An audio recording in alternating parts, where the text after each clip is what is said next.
un entrelazamiento entre performance y representación. Tal vez sea posible afirmar que Lola Arias no se limita a hablar sobre la experiencia, sino que a través de la experiencia, porque imbuida de la experiencia, según Jorge La Rosa Bondía, la experiencia es lo que nos pasa, lo que nos acontece y lo que nos toca. No es lo que pasa, ni lo que acontece o lo que toca. En este sentido, Arias no es simplemente una autora, sino que una especie de canal o de catalizadora. Explicar la metáfora es como explicar el chiste, pero 7 de cada 10 brasileños o no vivieron la dictadura militar o eran muy jóvenes para fijar en la memoria con la experiencia lo que fue ese momento. Entre el 2012 y el 2009, Vivi Telas condujo el ciclo Biodrama en el Teatro Sarmiento, perteneciente al Complejo Teatral de Buenos Aires, priorizando en su curaduría la puesta en escena de biografías de personas vivas. Según la propia Vivi Telas, el biodrama tiene que ver con el retorno de lo real en el campo de la representación. Es decir, después de años de simulaciones y simulacros, lo que vuelve, en parte como oposición y en parte como reverso, es la idea de que todavía hay experiencia y que el arte debe inventar una manera de entrar en relación con ella. Como registra Pamela Brownton, la obra, Vivida Después, es fruto del ciclo Biodrama, aunque ella no fue presentada de esa manera cuando se estrenó, tanto porque estaba en línea como porque estaba en línea con trabajos anteriores de Lola Arias, como porque Vivi Telas no estaba más enfrente del teatro Sarmiento. Aquí, en este trabajo, el teatro verbatim es una metáfora del procedimiento, es la processualidad de la experiencia, es decir, si naciste en Brasil después de la dictadura civil-militar en la nueva república, no has visto, pero has oído. Intentaste reproducir lo que has oído de la mejor manera posible, como si fueras un actor o una actriz de una obra de teatro verbatim. Bueno, este es un fragmento del inicio de esta obra que se llama Esto no es una obra de teatro verbatim. Y vamos en instantes a hablar con el autor que está en Brasil, pero quiero presentarles antes a Luis Augusto, quien es de la editorial Efémera de Brasil y que habla un poco de la editorial y del proyecto Frontera Efémera. Sí, hola, soy de Brasil, soy de editorial Efémera, en Brasil se llama editora Efémera y bueno, estoy muy feliz de estar acá porque para nosotros es un paso muy grande que estamos acá, somos una editorial muy pequeñita en Brasil. Somos una editorial que publica piezas de teatro en libro, como gustamos de decir, porque somos dramaturgos que se unieron para publicar piezas de teatro y hacer con que sean difundidas entre personas que gustan de teatro, en fin.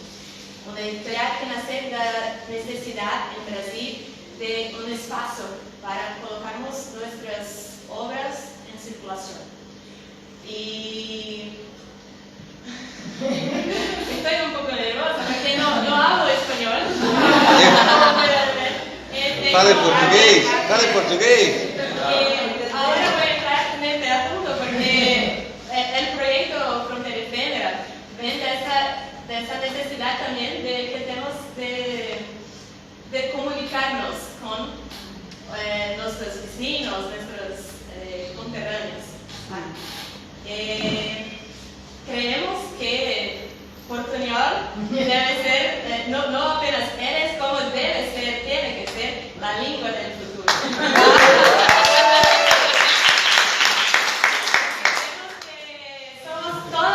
Estamos todos juntos en el mismo continente, repartiendo el mismo pedazo de tierra. No tenemos proximidad. En Brasil no tenemos, por ejemplo, español en las escuelas como una disciplina obligatoria, pero tenemos inglés.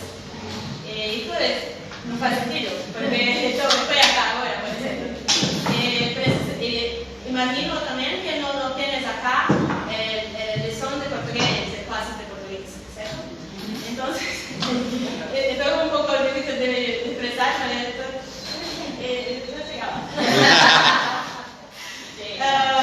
Entonces, yo he de un grupo de estudios de textos latinoamericanos, que eran Mercedes de la familia. Entonces, teníamos muchas dificultades de encontrar textos traducidos al portugués. Precisábamos siempre traducir, todas las personas que estaban en este grupo de estudio, precisaban traducir el texto para poder estudiar. Y teníamos mucho interés en conocer lo que estaba siendo producido acá, en todos los países, porque en el teatro se habla mucho sobre las historias del país, de la historia, ¿no? de los pueblos. Y es una forma de conocer lo que se pasó con nuestros vecinos, lo que está siendo producido, lo que está aconteciendo. Como teníamos esta editora que ya publicaba nuestros textos en Brasil, textos teatrales apenas, que creamos para eso. Entonces, con Carol nos encontramos y pensamos, ¿por qué no nosotros publicamos los textos? Ya estamos traduciendo textos, ¿por qué no encontrarnos formas de publicar estos textos para llevar tanto los textos de Brasil para América Latina, así como textos de América Latina para Brasil? Que precisamos conocer, precisamos nos conectar nuestras historias, no apenas nuestras historias de teatro, pero nuestras historias, historias, con una H mayúsculo, ¿sabes? Porque en Brasil tenemos mucha dificultad de hablar, por ejemplo, de dictadura. Esto es una cosa como esta obra habla, que en Brasil no tenemos a cultura de hablar sobre lo que se pasó. Esto hoy nos trae muchos problemas. Tenemos hoy personas clamando por intervención militar, como en ese momento. Porque tienen miedo del comunismo, pelo amor de Dios. Es una cosa que está pasando. Sí, es una cosa que y es muy peligrosa, porque acá, por ejemplo, en la Argentina, hubo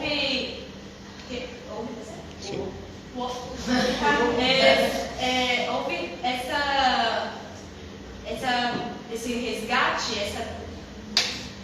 ese resgate de la historia, es que las personas tienen conciencia de lo que está aconteciendo y que estamos siempre atentos para que no se pase nuevamente.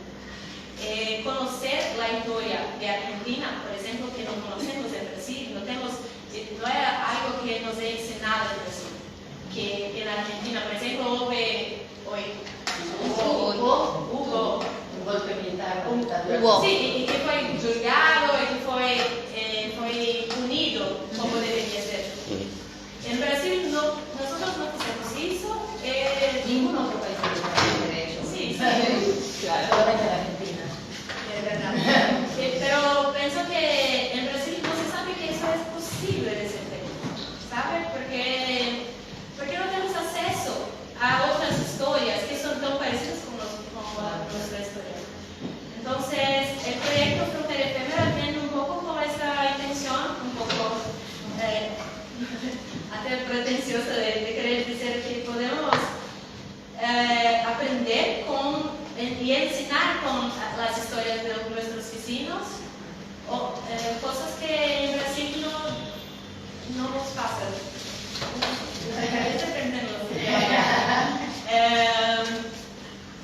Puede hablar un poquito. Bueno, ya llamo a Edu, pero solamente esta idea de hacer una publicación en bilingüe nos pareció interesante.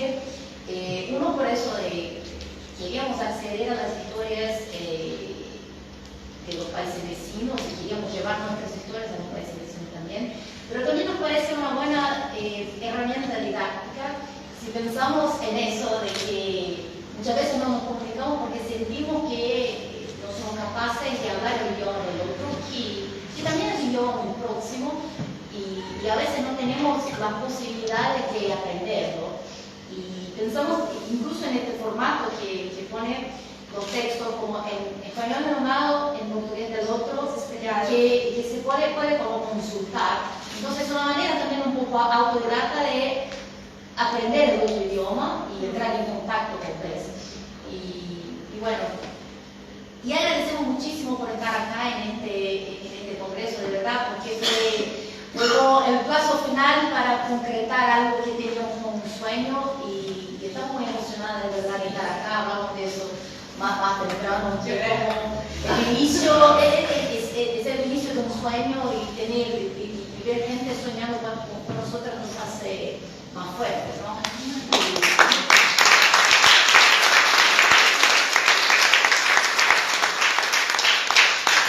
Dicho eso, vamos a pasar un poco a la palabra para Eduardo Aleixo, que es el autor de esta obra que vimos un fragmento. Y que también es parte de la editorial de Fendera, conmigo y con Marcos Macieri, que está en Brasil también, que es de diagramador. Sí.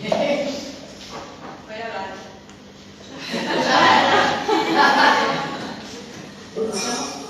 Gracias, Ligia, Carol y a todos ustedes que están ahí, que no conozco, pero que están compartiendo este momento de lectura, de escucha, de diálogo. Muchas gracias. Yo les decía antes de la lectura que hace 2 semanas que yo vi la puesta en escena de ese texto acá en Brasil en portugués. Y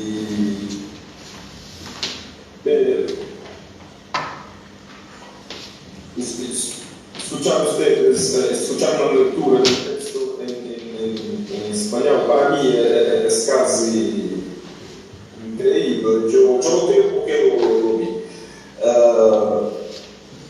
Creo que eso no es una obra de teatro verbal, es una conferencia de performance, es una metáfora de mi generación. Yo tengo 35 años y lo que sé sobre la dictadura de mi país es lo que escuché de mi padre, de mi madre, de mis tíos, de mis tías, de mis profesores, de mis profesoras. Y creo que yo, como muchos brasileños, sigo intentando reproducir de la mejor manera posible lo que escuché. Entonces, fue un poco de lo que intenté escribir, fue un poco de lo que intenté y de lo que logré con la ayuda de ustedes. Una vez más, muchas gracias.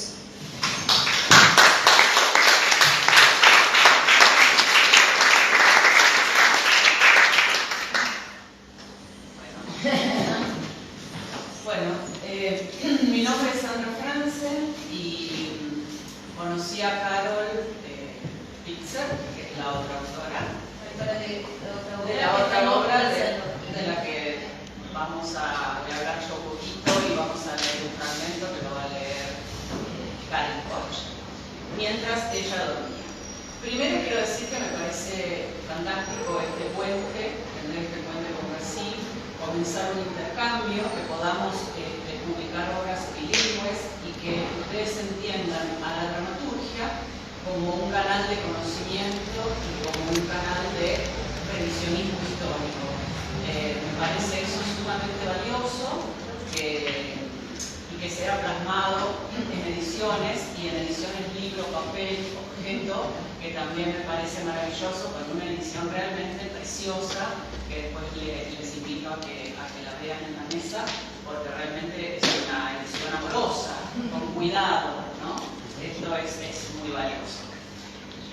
Conocí a Karen este año en el cursado de la maestría de dramaturgia de la UNA y bueno, rápidamente nos conectamos, nos entendimos en nuestros universos poéticos y también en algunas formas que entendemos de la dramaturgia.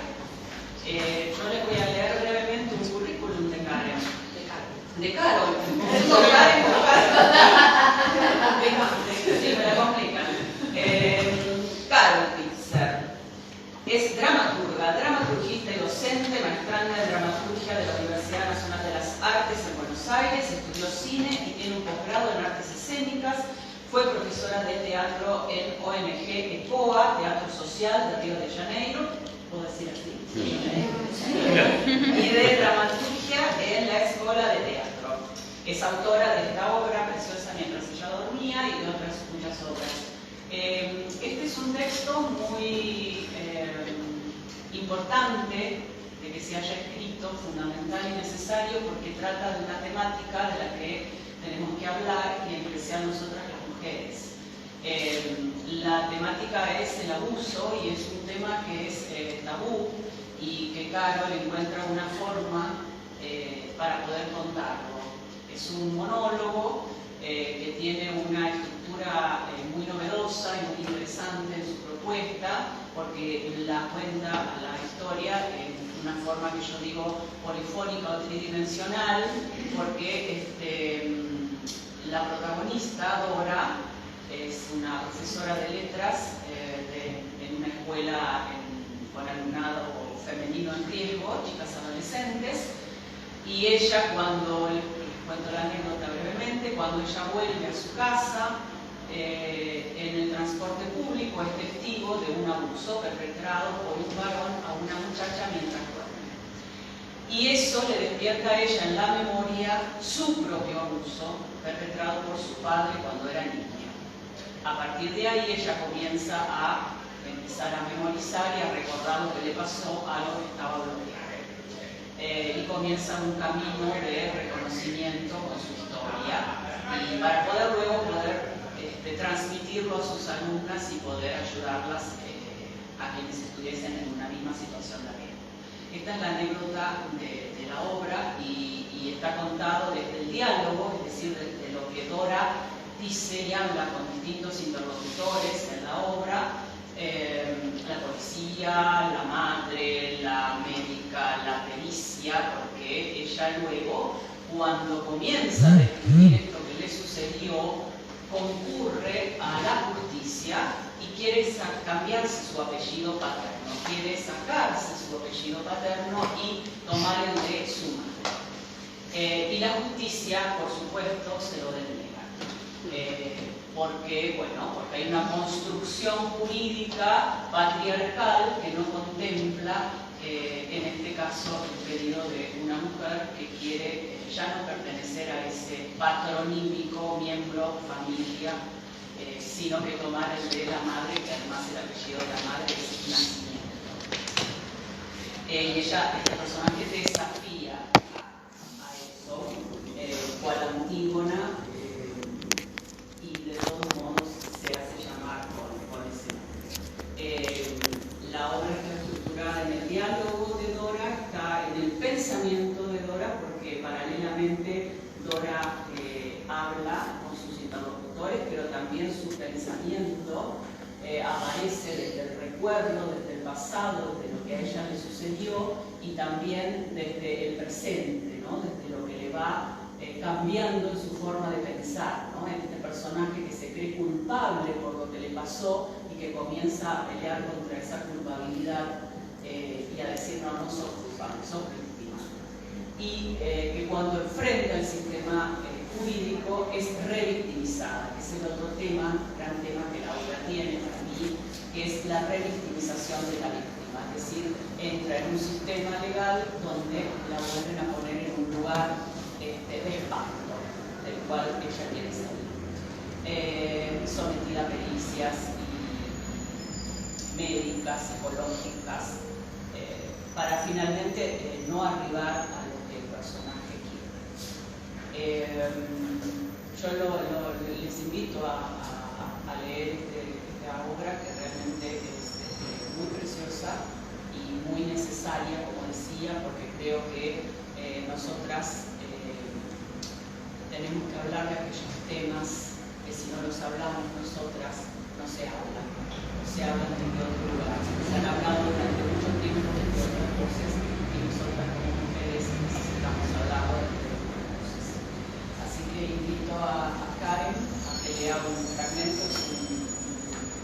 capítulo del texto que se llama Pericia, justamente Pericia. Ella va a preguntar cosas, tú vas a contestarle. No sabes qué va a preguntar. Debes actuar naturalmente, debes decir lo que ella quiere oír. Debes parecer perturbada. No debes parecer perturbada, debes ser quien eres. Fotografías. ¿Para qué esas fotos? ¿Para qué es eso? Son solo imágenes, registros. Nunca más volví a ver fotos de él. Nunca más lo miré. ¿Qué voy a encontrar en esas fotos? Puedo contarte varias historias sobre esas fotos. ¿A quién voy a encontrar en esas fotos? Una fotografía. La hamaca, el tobogán, el césped mojado, los pies descalzos. Mi mamá nunca me permitía sacar los zapatos. Esa fue en el patio, él siempre me llevaba a ese patio cerca de casa. Otra fotografía, la calle vacía. Los pies listos para ganar el mundo. No te voy a soltar, yo confiaba en él. Esa es de mi cumple de 8 años. Me regalaron esa bici. Él fue quien me enseñó a andar en bicicleta. No tengas miedo, no dejes que te lastimes. Y yo pedaleé. Y cuando miré, me había soltado. Miré para atrás y él me sonreía. Estaba feliz porque yo volaba solita. Y caí. No. Nunca he caído. No sé si caí o no caí. Yo confiaba en él. Él me dejó caer. Mira, lo que pasa es, escucho esas historias sobre esas fotografías desde que fueron reveladas. Esas historias viven en mi mente. Miro una fotografía y una historia sobre ella me viene a la cabeza. O varias historias. Pero yo no sé de qué historias me acuerdo y cuáles me fueron contadas. Y sigo repitiéndolas como si fueran verdad. La memoria se confunde con las palabras. Usted estudió eso, debe saber de qué hablo. Es un mecanismo del cerebro, ¿no es así, doctora? De todos modos, todo eso es inútil. Una fotografía de la habitación. Pasos en la oscuridad. Yo podía oír todos los pasos en la casa. Yo podía oír todos los pasos en la casa. Los de él, los de ella y para los míos. Él la dejó en el bosque y ella corrió por kilómetros y kilómetros. Ella corrió, sus pies descalzos en la hierba mojada, sus pies descalzos cortados por las espinas en el suelo. Dejaba un rastro rojo por el camino. Y cuando anochecía, el ruido de todos los animales y todas las noches ella buscaba refugio y oía el crujido del suelo de madera, su mamá gimiendo bajito, porque gemía. Todas las noches despertaba al más bajo ruido, la puerta que se abre. Yo sabía distinguir el sonido de los pasos de ella, el sonido de los pasos de ella. Ella pisaba pesado. Él era leve, como si no quisiera ser oído, como si estuviera siempre al acecho. Pero crujían las tablas. Yo pretendía estar dormida cuando él venía. Yo pensaba que él me dejaría en paz si yo estaba dormida. Él venía a ponerme a dormir. Entonces, si ya estaba dormida, él podría irse. Pero ella no sabía que yo estaba dormida. Entonces él cerraba la puerta. Cruzaba el bosque y abría el ataúd de cristal. Y él me cantaba, y yo sabía que él cantaba en voz alta para que ella oyera, para que ella creyese que él me ponía a dormir. El clavel peleó con la rosa debajo de una terraza. El clavel fue herido y la rosa se rompió. El clavel se enfermó, la rosa fue a verlo. El clavel desmayó y la rosa rompió a llorar. Un día él salió por la mañana y por la noche fue ella quien me puso a dormir. Y ella me dijo que él no volvería y que no hablásemos más de eso. Ella dejó la puerta de la habitación abierta y yo nunca más cerré la puerta para dormir. Yo nunca había pensado en eso, en la puerta de la habitación. ¿Qué más necesitas saber?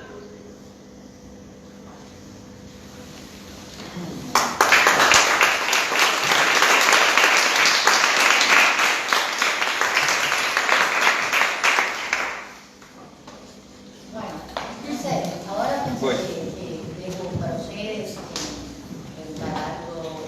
Voy. Bueno, sí, abrimos un espacio para preguntas, para encuentros. Lo que quería decir es que vinieron al lugar indicado, porque el contexto en cada congreso tiene presencia brasilera. Tenemos los 5 congresos anteriores, tenemos intervenciones brasileras. Aquí hay amigos de Brasil y nos gusta mucho generar esos puentes. Y hemos ido también a Brasil, particularmente fui más de 10 veces a Brasil, y hay admiración en esa relación. Y coincido plenamente con lo que dijeron aquí de el poco conocimiento que se tiene de Argentina y de Brasil, de América Latina y de Brasil. Acá también tenemos amigos de Colombia, de Bolivia, de México, y que es muy necesario esa incorporación en la construcción de un portuñol como lengua oficial, como lengua poética también de nuestra zona. Me parece muy importante. Y nosotros con contexto hemos ido a Brasil, hemos traído gente también a Brasil, como dije, y lo publicamos en su idioma original. Digamos, no hacemos la traducción, les pedimos todo lo que las intervenciones, qué sé yo, Jorge Peloso de San Pablo, los contadores de mentiras. Además, tenemos el gusto de haber traído por primera vez gente a Argentina. Eso también es maravilloso, ¿no? Cuando te dicen, nunca estuve en Argentina. Bueno, es hermoso.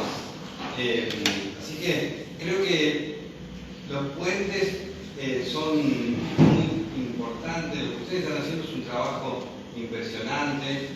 Las felicitamos en el contexto. Y creo que esto va a quedar también reflejado en el próximo libro de este congreso, va a quedar reflejado y por ahí podemos hacer una escritura en portuñol de ese texto e inaugurar el portuñol dentro de nuestros congresos. Todos tenemos la voluntad de hablar el lenguaje del otro y de escuchar el lenguaje del otro. Así que me parece que las felicito, mis compañeros, Alejandro, María Paula y todos los que están aquí en el Congreso. Creo que estamos muy felices de que estén aquí. Y ahora sí podemos abrir por decir alguna pregunta. También nos gustaría llevar obras de teatro a Brasil, que vengan ahora todo el tiempo, el intercambio es maravilloso porque es cerca además. Estamos cerca, ¿no? Es un avión. Si conseguimos financiamiento para todos, vamos a Brasil. ¿Qué debe haber? Sí, o rentamos un autobús. Bueno, preguntas, observaciones, ganas. Acá hay muchos brasileños, así que pueden hablar en... Ahí está, Julia. Em português. Português. Primeiro eu quero parabenizar você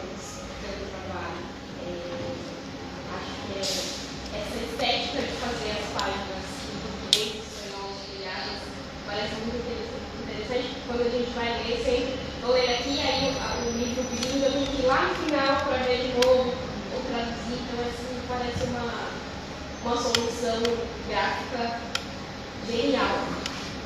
E também fazer um comentário de que a gente passa por essa situação. Quando eu vim para cá a primeira vez fora do Brasil, entendendo esse ano, também tinha essa insegurança muito forte. Não falo espanhol.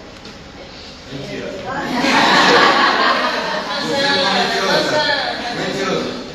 E depois voltei agora, também sem falar espanhol, uma semana em uma classe intensiva. Mas eu penso que o importante é nos comunicar, e eu acho que essa ousadia, porque em geral, quem fala espanhol, pelo menos essa semana, não sei se ninguém, é que eu falo espanhol. Mas eu acho que eu sinto que eu falo bem, mas eu acho que a gente tem, talvez, nós brasileiros, temos essa ousadia de tentar. E se sair espanhol, ok, se sair português, ok, se sair portunhol, ok. Porque o nosso desejo é comunicar com o outro. Né? Hoje eu fui fazer um passeio, eu estava na praça e veio uma senhora da Romênia falar comigo, em romeno. E eu tentando falar em espanhol.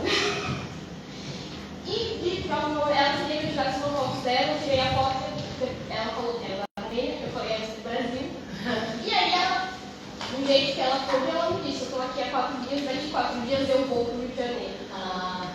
Então eu acho que de alguma maneira, sem idioma, a gente encontra, e com o idioma, seja ele oficial, poético, a gente se encontra de alguma maneira. Isso que é importante. Por isso que a gente vê nos congressos, nos festivais, a gente quer que todo mundo vá. Né? Porque dentro do Brasil a gente tem esse mesmo problema. Se você sai, eu sou de São Paulo, se você vai ao Nordeste, a gente tem idiomas próprios regionais. E isso não nos impede de tentar comunicar. O que às vezes nos impede de comunicar com o outro é a falta de humanidade, de tentar compreender essa história que a gente não conhece. E às vezes a gente se recusa a conhecer. Silvia, acordo no poder hablar en portuñol. Não, tem. Mas quer traduz? No. Aquí todos comprendieron, ¿no? Sí. Y si uno camina por Buenos Aires está lleno de brasileños, entonces todo el tiempo es brasileño. ¿Qué más? Me gustaría conocer cuáles son las performatividades de un cuerpo que traduce. No sé cuáles son las personalidades de un cuerpo que traduce. Esa es una buena pregunta. Puedo llevarlo para pensar. Y tal vez producir un espectáculo para regreso. Porque, bueno, sí. No sé. Te digo que yo empecé a traducir mis obras un poco como un ejercicio porque quería venir a la maestría acá en Argentina. Bueno, empecé con esta curiosidad de traducir las obras de Latinoamérica para mis compañeros en este colectivo que tenían estudios, porque muchos no hablaban, ni siquiera leían bien en español, solo comprendía que lo hacía un poco mejor.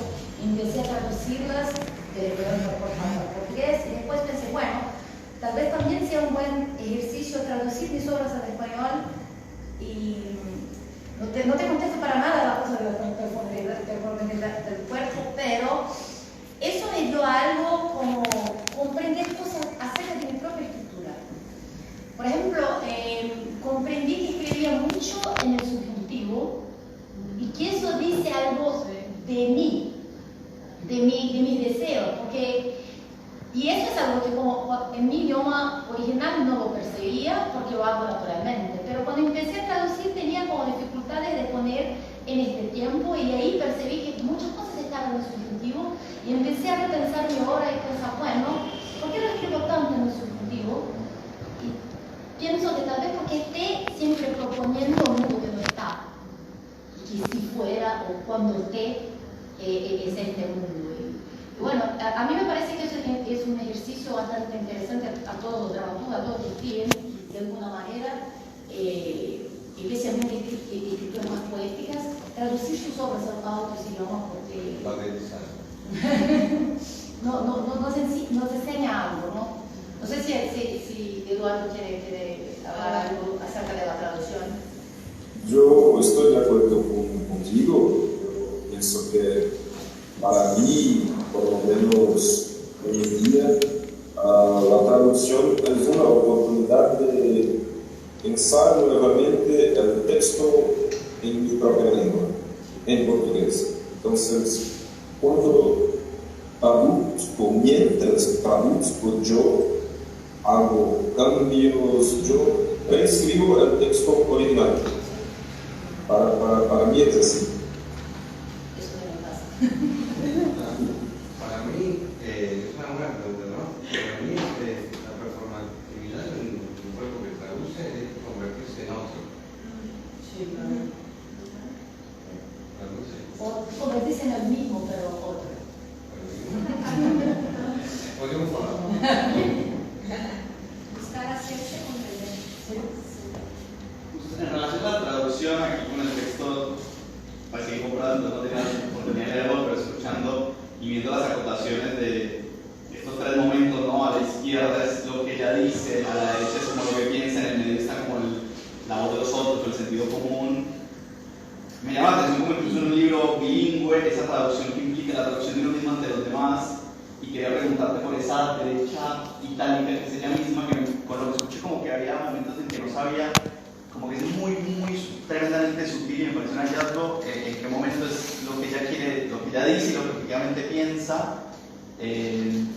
cómo lo tenés pensado de repente no para la dirección, pero sí como al momento de la lectura de ese texto, cómo cambia ese código del pensamiento. Porque por ejemplo cuando decía que ella pensaba pesado, él era leve, es eso, como son datos que ella se guarda, pero que son absolutamente sutiles y uno dice, bueno, eso se lo está diciendo a sí misma. Sí, yo pienso que, antes de contestarte, me quedé pensando por los fragmentos de la obra que leímos, los dos fragmentos, me quedé pensando sobre esto de la memoria y que la obra de Eduardo de alguna manera habla de una memoria colectiva y la mía habla de una memoria personal. Pero los dos hablan de lo que es olvidado y lo que permanece y cómo reescribimos estas memorias de alguna manera, ¿no? Y eso me pareció bello después que escuché los dos fragmentos de lo que pasó acá, en mi cabeza, ¿no? Pero lo que me decís, Andrés, es eso. Digo eso porque para mí no es una obra acerca de la violencia o del acoso, pero es una obra acerca de la memoria, fundamentalmente. Claro que está en todas estas temáticas, pero la temática tal vez que me mueva en la vida, en la memoria, y puedo comprender esto del trauma que muchas veces nos hace olvidar algo y que hay un gatillo exterior que a veces no sabemos qué es, pero que nos saca esta memoria de vuelta. Y que no sé si ustedes alguna vez han vivido eso, de que de hecho algo pasa y que te vuelve una memoria que no sabías siquiera que estaba ahí. Y empecé en la escritura a buscar mecanismos de poner eso en el texto, ¿no? Entonces, si ven en el texto está puesto de una manera que es, de un lado está lo que la personaje dice y del otro está lo que la personaje piensa. Y bueno, lo que pasa es que en principio de la obra habla mucho más y se van infiltrando estos pensamientos. Entonces, en principio es básicamente lo que dice, después empiezan a surgir cosas que no dice, no deja pasar a la palabra y por fin deja pasar lo que interesa.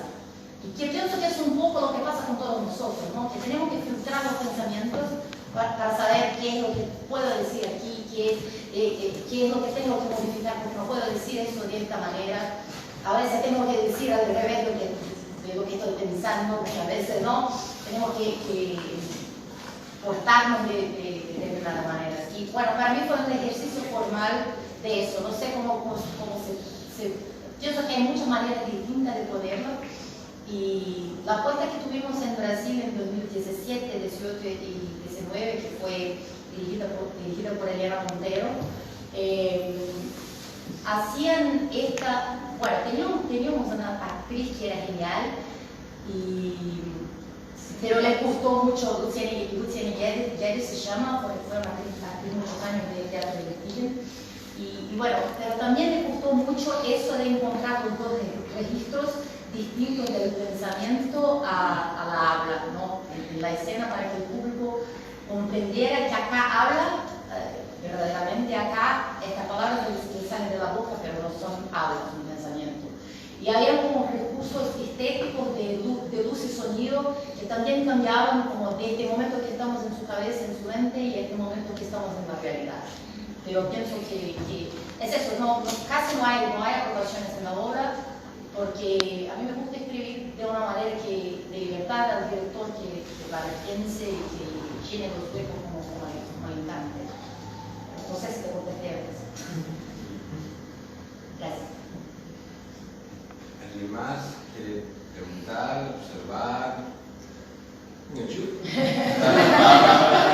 Es que justamente la obra de Eduardo, la que leí ahora, la leí ayer por primera vez, me dio el texto, y quería preguntarle algo a Eduardo, porque el texto está muy interesante, veas, por favor. Hay un momento en la obra donde habla sobre esa cuestión que el arte se preocupa más por la política que la política por el arte. Es muy cierto. Y también hace mucho reclamo como la necesidad de una política de la memoria. La memoria debería tener como una cuestión política, pero con la obra, lo que me resultó la obra, la sensación que me generó la obra, es que parece que la obra lo que está buscando es una poética de la memoria. O sea, siento que la obra lo que está tratando de observar en otro espacio lo que está sucediendo en Argentina, de preguntarse a partir de lo que está sucediendo, me parece que es eso. Y te pregunto a vos como autor, ¿sentís que estabas buscando como una poética de la memoria? ¿Por qué quisiste trabajar con otra artista, con el trabajo de Lola Arias?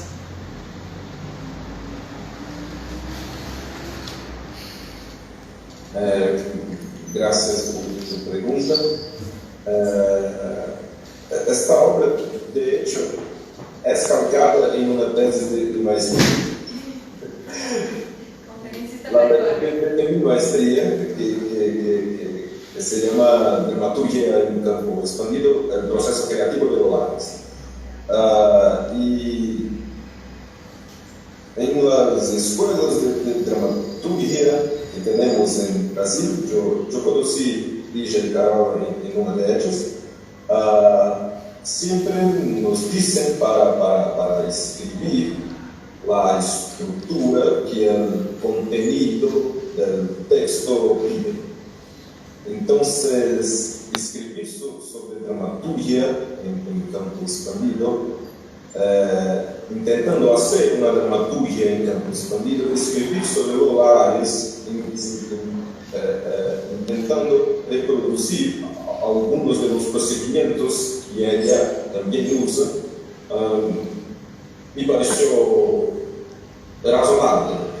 Y creo que cuando pienso en la cuestión de la memoria, tengo que decir que el texto que ustedes leyeron hoy es la primera parte de una trilogía.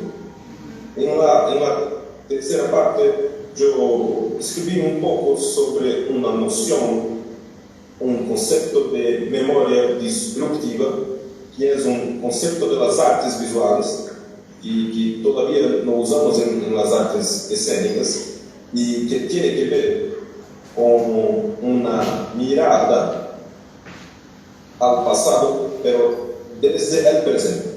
Entonces nosotros miramos el pasado con los ojos de hoy. Entonces la poética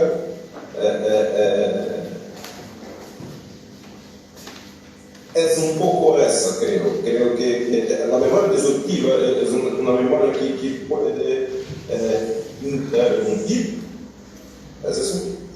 Que puede interrumpir, gracias, interrumpir un concepto, interrumpir una noción, y traer una nueva mirada sobre este concepto, sobre esta noción. Fue un poco eso. Y sí, fue una transcripción poética de una obra de teatro verbatim que no es una obra de teatro verbatim. Entonces sí, hay un poco de eso, sí. Gracias por tu pregunta. Bien, ¿alguien más? ¿Tiene ganas de preguntarle? Aprovechémoslo porque después se van a Brasil y no tienen más. Tienen que hablar portugués. Sí, Y ahí en nuestra tierra solamente hablamos aquí hacemos el esfuerzo. portugués, por favor. Amo Brasil. Me encantaría saber portugués. Me parece muy... Les quería contar esto. El único libro que tengo traducido de esta manera son dos. Uno es un libro que se robaron de Hong Kong, que es las enseñanzas de Buda, que es como la Biblia en todos los hoteles que los ponen ahí para que no tengo. Bueno, yo lo agarré y lo tengo así traducido. Obviamente no entiendo nada de chino, y está chino-inglés. Y el otro es un libro de William Blake, que me pareció muy importante porque sobre todo para cuestiones, estos textos más poéticos, es muy difícil la traducción. De hecho, me pasó con una actriz de Brasil, de una obra mía, que empezamos como el proceso de traducción y yo decía, ¿cómo van a traducir esto? Porque la musicalidad es tan importante en tantas escrituras. Me parece re importante lo que dicen ustedes y repensarnos también como región, digo, como artistas y escritoras, escritores de la región, cómo tender esos puentes, más allá de que siempre tendremos el portuñol, pero justamente porque son problemas, ¿no?, que se nos plantean y me parece muy importante que desde el contexto se generen estos puentes, porque ya te digo, como autora me pasó y bueno, finalmente no terminó sucediendo porque era, bueno, además de todo un tema de trabajo, traducir y cómo traducir, ¿no? Siempre es una pregunta. Me parece muy interesante y muy sabia la decisión de hacerlo en hojas paralelas. Y bueno, obviamente quiero leer ahora la obra, porque toco más de oído el portugués que escrito, que también es otro tema, que no sé si ustedes lo viven con el español, pero siento que el portugués tiene como formas de escribir que también pronuncian oralmente de otra forma. No lo siento, pero me doy cuenta. Sí, ya depende del lugar de Brasil, más distinto. También. Todavía lo que decía ella es eso. Vamos a Nordeste y a veces no comprendemos lo que dicen ahí porque hablan de manera distinta. Nos cuesta un poco. Y siempre hay como, bueno, justo Matías Hellman hablaba algo de la traducción, siempre hay como una especie de traducción hasta incluso que uno entiende lo que quieren entender a veces. Pero si les sirve, también me ha pasado de viajar a España con una obra y que había cosas que no entendían y vos decís es el mismo idioma y no. Y también hay algo también que tiene que ver con, para mí, mi interpretación de esa experiencia fue de ser centro y periferia, ¿no? Y de que, bueno, al ser españoles y españolas los que escuchaban una obra argentina, me sentí muy sudaca en ese sentido, orgullosamente, pero decir cómo si hay un esfuerzo por entender al otro o no. Es tipo, o me hablas como yo hablo o no te entiendo. Me parece en ese sentido, siendo todos de Sudamérica, me parece que está bueno problematizar eso, ¿no? Y me parece que en ese sentido ustedes vienen haciendo. Sí, a mí me parece que el esfuerzo lo tenemos que hacer nosotros los argentinos por tratar de aprender el portugués, porque ustedes lo tienen que hacer naturalmente, porque son el único país en la región que habla portugués. Entonces, si se quieren conectar y comunicar con el resto de Latinoamérica, están como obligados a aprender el español. Y nosotros estamos más relajados con eso. Porque Chile, Bolivia, Colombia, Costa Rica, el esfuerzo se tiene que hacer de los Eso mismo hacen los holandeses. Los holandeses, yo viví en Holanda muchos años y el holandés es holandés, solamente un país chiquito, grande como Tucumán, y ellos hablan todos los idiomas. O sea, a veces es una propuesta. Todas las televisoras, programas de televisión son en idiomas originales, no tienen la traducción. Así que desde pequeños aprenden muchos idiomas sin querer. Y que van a otro país que hablan un idioma diferente y lo aprenden en 2 semanas. Acá sí que nos falta, son solo 2 idiomas. Más horas de los Pero acá decidimos toda la televisión. Sí, claro. Pero lo que hablaba, eso es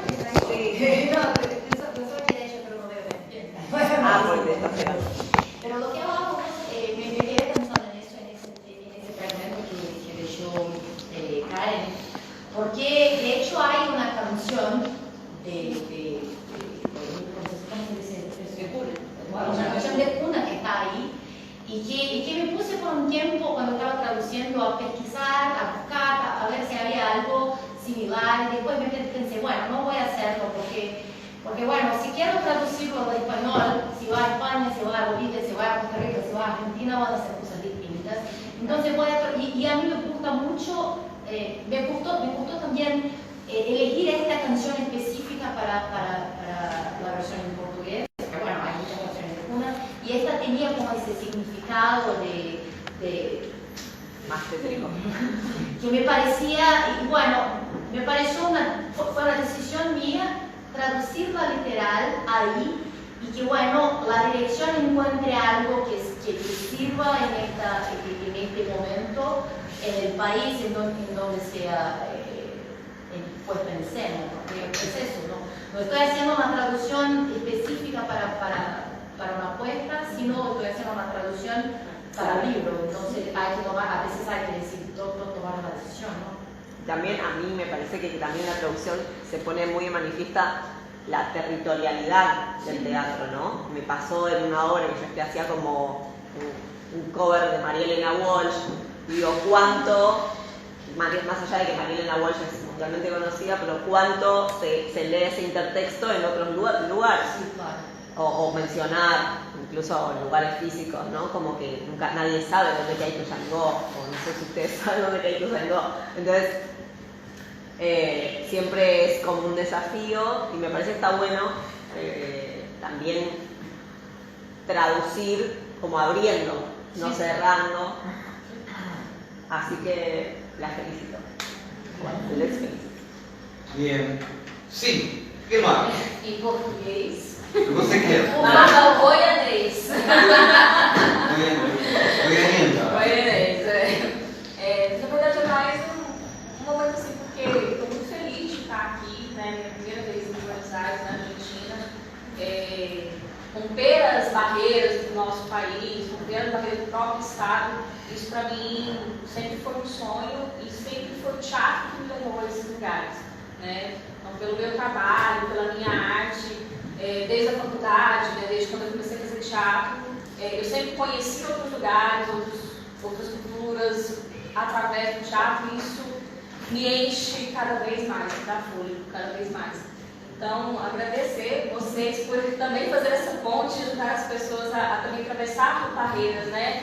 E acho que a Júlia disse essa questão de humanidade, quando a gente quer comunicar, é quando a gente realmente baixa essa guarda e não, o importante é o humano, né? São as pessoas, são a gente conhecer as histórias e poder falar das nossas histórias. E acredito que a poesia dos textos, né? Esse encantamento que a gente tem das histórias, independente da língua, ela vai chegar. E a sonoridade das palavras em cada língua também tem um encantamento muito rico, muito bonito. O espanhol sempre me encantou muito, né? Então ouvir e ter que treinar um texto para trazer em espanhol para vocês, nossa, me deixou nervosa. Meu Deus, eu só ter espanhol e falar espanhol. Mas é um exercício que nos enriquece muito, né? Enquanto humanos, porque é valorizar uma cultura nossa, uma cultura que está tão próximo das nossas ancestralidades também, que fomos juntos, né? Caminhando essas histórias. Então, parabéns, meninas. Pra gente pareceu incrível, uma loucura, tipo, a gente sair do Brasil para conhecer vocês que são todas brasileiras. Foi muito legal. E acho que é um pouco isso, né? As fronteiras, elas não existem, na verdade. Sim. Elas são apenas algo que impuseram sobre nós, nós países colonizados, sobretudo, e a gente acabou aderindo ao que nos deram, né? Então, assim, nos colocaram no e toda a América Latina que está tão perto e para nós fica tão longe, assim. Então, inexplicavelmente e paradoxalmente distante da nossa realidade. A gente estava aqui vendo as palavras e eu estava mostrando para ele assim, o trabalho, H aqui, LH, se fala li. E aí ele, nossa! Então, assim, às vezes palavras até que se escrevem igual e a gente fala diferente, tem outra pronúncia. É muito interessante, realmente, é muito enriquecedor o trabalho que quando a gente mesmo vai fazer de se educar, assim, sabe? De tentar conhecer, porque é isso, não nos deram essa oportunidade, né? Nos colocaram no mesmo território e nos separaram, até como uma forma ali de nos deixar quietos, mansos, porque assim a gente não conhece uns aos outros e não se fortalece, não se reúne. Então, que as fronteiras sejam efêmeras mesmo, que elas, já que elas não existem, então que a gente rompa com elas de toda forma, assim. Acho que esse é o trabalho mais importante. E não só as fronteiras da América Latina, mas dentro do próprio Brasil também, sabe? Achei muito massa. Conhecer vocês foi muito legal. Até porque o português do Brasil também é um português muito único, porque não se fala esse português em outro lugar, né? Então a gente está isolado dentro da América Latina, porque por mais que tenha diferença do espanhol aqui, para o espanhol na Colômbia ou no México, existe algo comum e o nosso português ele é muito distinto de qualquer outro lugar que fale português. Então a gente está de alguma maneira isolado do nosso continente, isolado de todo o resto. Por eso es interesante lo que comenzaste diciendo para mí el portuñol es una lengua liminal. Sí. Es decir, que ahí está lo performático que hablaba recién Paola. Si hablamos todos a partir de este momento, ya, el portuñol, ahora, y ven acá, vamos a hacer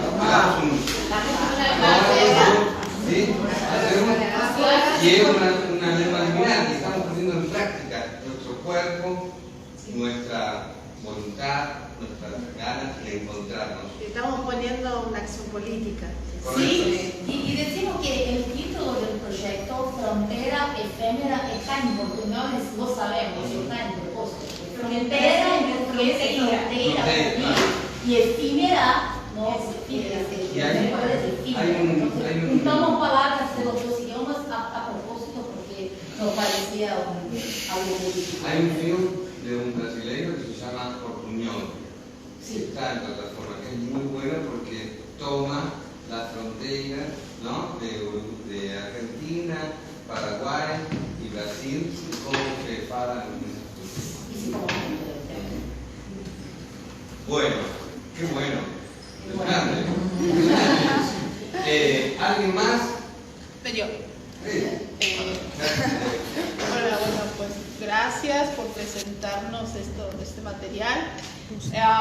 Creo que, bueno, también nos acostumbraron a decir, bueno, sí, nos impusieron el inglés en las escuelas y no solo en Portugal, en Brasil, sino en toda Latinoamérica, ¿no? Como tú lo dijiste. Nos imponen el inglés y a veces no lo utilizamos, ¿no? Pero también allá hay compañeras en Estados Unidos, de allá, y que también hay una barrera, ¿no? Y lo que tenemos que empezar a romper esas barreras de lenguaje, ¿no? Nosotras, y nos llamamos nosotras porque estamos empezando a romper esta barrera de lenguaje entre el hombre y la mujer, que esa es la primera, es ya el poder hablar, el poder estar acá, nos costó. Y no solamente es una muerte física, sino una muerte metafórica hasta de palabra. De no te entiendo, no te escucho, me voy. Entonces desde ahí está la primera frontera, ¿no? No es fuerte lo que leyeron, de escucharles, de ser partícipe de algo que veo para que me toque, ¿no? En un autobús. Tenemos que llegar hasta ese punto para romper una frontera. Yo creo que no. Y pues claro, o sea, hay que apropiarnos del lenguaje y hay que enseñarnos, no minimizarnos. Porque no lo sé, entonces aprende. No, hay que compartirnos y empezar en nosotras, pero nosotras no solo como género femenino, sino como nosotras con ellos.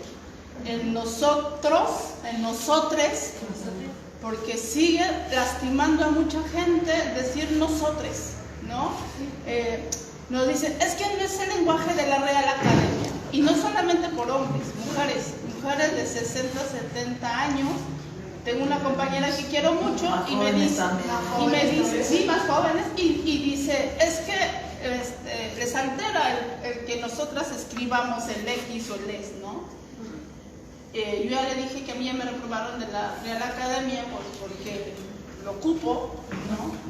Pero es eso, ¿no? ¿Por qué no hacer? Luego hasta hay en las redes, ¿no? ¿Por qué tenemos que poner una palabra, una letra más, ¿no? ¿Cómo se prohíbe? ¿no? Porque nosotros estamos cambiando todo el tiempo para caber en su espacio y cuando tenemos un cambio mínimo es una locura, se ponen enloquecidos porque, bueno, ahora tengo que adaptarme, sí, nosotros nos adaptamos todos los días. Claro. Sí, pero está en las escuelas de la Ciudad de Buenos Aires está prohibido utilizarlo. Y la ministra de Educación tiene 42 años, o sea, no estamos hablando de una generación mayor, estamos hablando de una generación que la que está actuando políticamente hoy. Está prohibido utilizarlo en todas las escuelas de la Ciudad de Buenos Aires. Y porque creo que el idioma debe de ser algo obligatorio para todas las instituciones, porque el español no te lo enseña, el inglés no te lo enseña ni siquiera bien, ¿no? Y te dan una hora y vas y después vete a la escuela privada si es que tienes privilegios o dinero para poder, ¿no? Pero eso que dice ella que incomoda, ¿no? porque hay, no sé, decís fast food, decís take away. Claro, y no pasa está nada. la temperatura, tomate un café take away. Y nadie lo dice, y nadie se horrorizó. No, pero es eso, es que incomoda. Y como, pero hay que romper, o sea, y cómo se enuncia no importa, ¿no? Hay que decirlo, o sea, no hay que temer a estos nombres que sí, que no solo en todos los lugares ponen Starbucks. Decirlo como yo quiero decirlo, y no que, o sea, como yo siento decirlo, porque hasta en el lenguaje empieza el clasismo y la minimización de la voz de la otra, del otro o del otro, siempre. Entonces, desde ahí hay que apropiarnos del lenguaje y hacer es pronunciarlo, ¿no? Y sí, el continente no solamente te hablar tenemos que, o sea, las diferencias de español en Argentina, en Colombia, en Venezuela, los contextos son distintos. O sea, hay que empezar a apropiarnos de este lenguaje, donde estés, y del mismo inglés, ¿no? Porque digo, hay compañeras allá que también no nos entendemos, porque hasta ahí nos pusieron una barrera de lenguaje, ¿no? Entonces, desde ahí también empieza esta violencia del lenguaje de un lugar, ¿no? Entonces, hay que romper estas barreras y sí, y que nos pongan todas sus etiquetas y el sistema en inglés, pues hay que apropiarnos, ¿no? Habría que apropiarnos de todo, sí, no sí, solamente del lenguaje. Sí, Esa es mi idea. ¿Están proponiendo algo? Sí. No, le propongo que nos apropiemos del Congreso, porque esto sigue, ahora tenemos una conferencia también impresionante sobre la obra del maestro Curapel, en performance, y luego, a las 20:30, tenemos una performance venida desde Colombia, que no les quiero anticipar nada, pero es poderosísima. Así que el que se va es porque no se apropió del Congreso.